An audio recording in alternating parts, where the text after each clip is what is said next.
खबर भोपाल से, जहां चुनावी साल में कांग्रेस किताबों के जरिए अपनी विचारधारा को धार देने की कोशिश कर रही है। कमलनाथ के मीडिया सलाहकार पीयूष बाबेले की नई किताब कांग्रेस और राष्ट्र निर्माण पर सियासी विवाद जारी है। पीयूष बाबेले जल्द ही 2 और किताबें प्रकाशित करवाने जा रहे हैं। इन किताबों में बीजेपी और आरएसएस की विचारधारा पर सवाल उठाने की कोशिश की गई है। फिलहाल बाबेले की किताब कांग्रेस और राष्ट्र निर्माण चर्चा में है। इस किताब को कांग्रेस बड़े स्तर पर डिस्ट्रीब्यूट कराने की तैयारी में है। पीयूष से इन विषयों पर बात की हमारे सहयोगी अतुल पाठक ने। हमारे साथ पीयूष बबेले मौजूद हैं। बबेले जी, इस किताब पर बीजेपी को बहुत ऐतराज है। इस किताब पर पाकिस्तान के अलावा किसी को ऐतराज नहीं होना चाहिए। अगर इस किताब का आप कवर पेज देखें तो उसमें गांधी जी बने हैं, उसमें सरदार पटेल बने हैं, डॉक्टर राजेंद्र प्रसाद हैं, मौलाना आज़ाद हैं, तमाम देशभक्त जिसने हिंदुस्तान के लिए कुर्बानियां दी हैं वो हैं। इनकी कुर्बानी पर सिर्फ और सिर्फ पाकिस्तान को ऐतराज हो सकता है और किसी को नहीं हो सकता है। भाजपा को किस बात पे ऐतराज है, अगर आप मुझे स्पष्ट बताएं तो मैं उसका जवाब दे सकता हूं। आपने इस किताब में राष्ट्रीय स्वयंसेवक संघ, हिंदू महासभा का नाम लिया और इन पर भी आपने आरोप लगाया कि ये जो है इन्होंने भी देश तोड़ने में महत्वपूर्ण भूमिका निभाई, इन्होंने अंग्रेजों का साथ दिया। खासतौर पर वीर सावरकर के बारे में भी आपने बात कही, उसे भारतीय जनता पार्टी उन्हें एक राष्ट्रभक्त कहती है। सावरकर के आगे वीर नाम के कोई शब्द इतिहास में, कोई व्यक्ति इतिहास में नहीं हुए हैं। एक विनायक दामोदर सावरकर नाम के व्यक्ति जरूर हुए हैं। उनके बारे में अगर आप पूछ रहे हैं तो ये तो लिखित पढ़त में है। कोई मैं इतिहास तो जो विकृत कर रहे हैं वो इसके बारे में सोचें। भारत छोड़ो आंदोलन का विरोध सावरकर ने लिखकर किया है, ये सबको पता है। ये तो सूरज की तरह चमकता हुआ तथ्य है। दूसरी बात, हिंदू महासभा ने और खासकर सावरकर ने जिन्ना से पहले हिंदू राष्ट्र की मांग उठाई थी, उसके बाद पाकिस्तान की मांग उठी।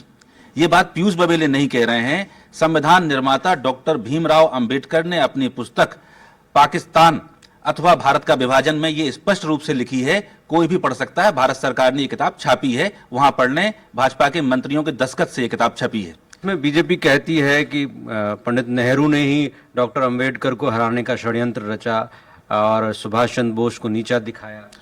ये बीजेपी कहती है। बीजेपी क्या है, मुझे लगना बिना पढ़े लिखे लोगों का एक अंतर्राष्ट्रीय गैंग बनती जा रही है। उन्हें पता है, सुभाष चंद्र बोस ने अपनी आत्मकथा में लिखा है कि नेहरू मेरे नेता हैं। भगत सिंह ने अपने पत्रों में लिखा है कि मुझे नेहरू देश के सबसे बड़े नेता हैं। लीजिए, आपने एक किताब लिखी, बड़ी छोटी सी किताब है, हालांकि इसी से विवाद शुरू हो गया। आने वाले समय में ये तो लगता है कि एक ट्रेलर है, पूरी फिल्म तो बाकी है। असल में हो क्या रहा है कि एक अज्ञानता की आंधी चल पड़ी है देश में।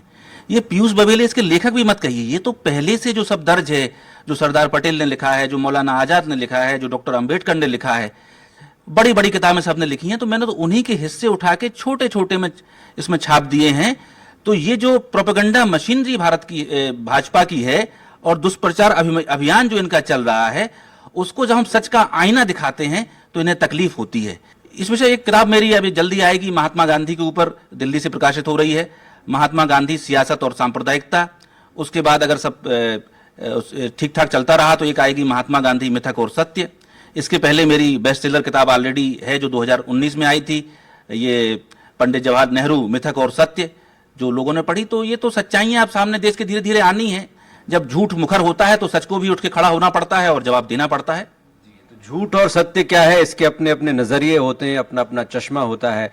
जिस चश्मे से कांग्रेस नेहरू गांधी परिवार को देखती है, बीजेपी उसके उलट विचार रखती है। तो सत्य तो इतिहास के गर्त में है, खोज का विषय है। फिलहाल ये किताब जरूर चर्चा का विषय बनी हुई है। कैमरामैन सुरेश कटियार के साथ अतुल पाठक, स्वराज एक्सप्रेस, भोपाल। ये जो तथाकथित नेहरू कांग्रेस है, ये वो कांग्रेस नहीं है जो गांधी जी की थी।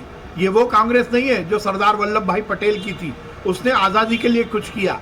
और आरएसएस जैसे संगठन जो देशभक्त संगठन है, जिसने इस देश की एकता अखंडता को कायम रखा है, उन त्यागी और तपस्वी लोगों के खिलाफ बोलने का अधिकार नहीं है, हैसियत नहीं है कांग्रेस के नेताओं की। ये इस तरह से तोड़ मरोड़ कर इतिहास प्रस्तुत करना, ये कांग्रेस की आदत नहीं है।